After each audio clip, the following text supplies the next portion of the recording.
without hand movement, gestures, eye rolls, and other forms of body language seems almost impossible. When removing all of these physical traits, you are left with a bland and uninterested speaker. Most don't realize it, but communication isn't just limited to spoken language. Nonverbal communication is what makes us human and contributes greatly to conversations with one another. Nonverbal communication is undoubtedly one of the most important parts of truly leaving an impact on another individual. The APA Dictionary of Psychology defines nonverbal communication as such: the act of conveying information without the use of words. Nonverbal communication occurs through facial expressions, gestures, body language, tone of voice, and other physical indications of mood, attitude, and so forth, some which may require knowledge of the culture or subculture to understand. Though many might not acknowledge it, nonverbal communication is key to having a lasting impact on the conversation.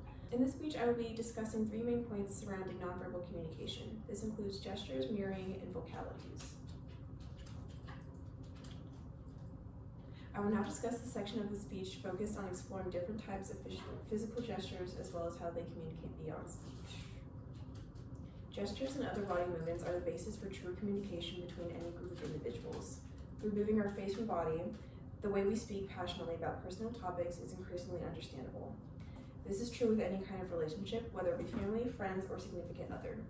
When relating this to romantic relationships, Schrage and others state, nonverbal affection cues include a wide range of behaviors including smiling, forward leans, head nods, and animated voice and gestures.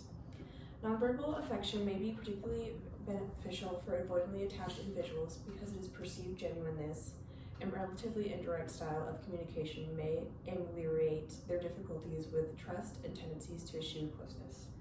By doing so, we are able to create heightened levels of intimacy and meaningful connection with others.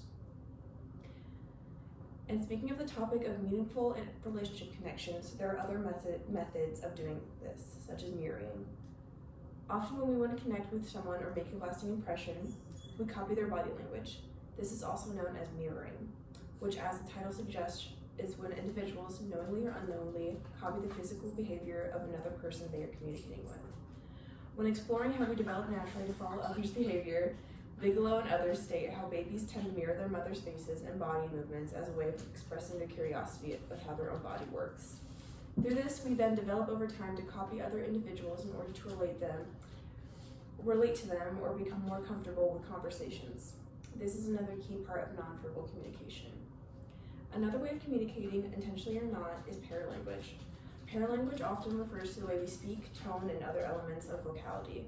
Relating this to nonverbal language, you may ask someone, "Are you okay?" and they respond, "Yes." However, their voice is shaking and you can tell from their face that there is something wrong.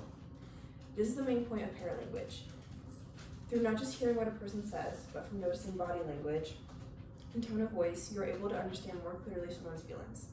Paralanguage can also be the reason why understanding online text may be difficult. Without tone or facial expressions, it's hard to truly understand another individual. Marketing professionals, Landgrath and others, confirm this, stating how when creating advertisements, this factor must be considered.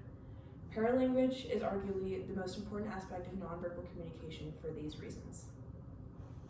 Nonverbal communication is key when having conversations with any individual. Body language, whether mirroring another person, is crucial to giving a deeper understanding about one's own feelings.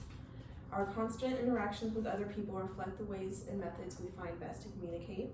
After this speech, I'm hoping that many of you will notice even small mannerisms that relate to nonverbal communication, as it is necessary for our society and community.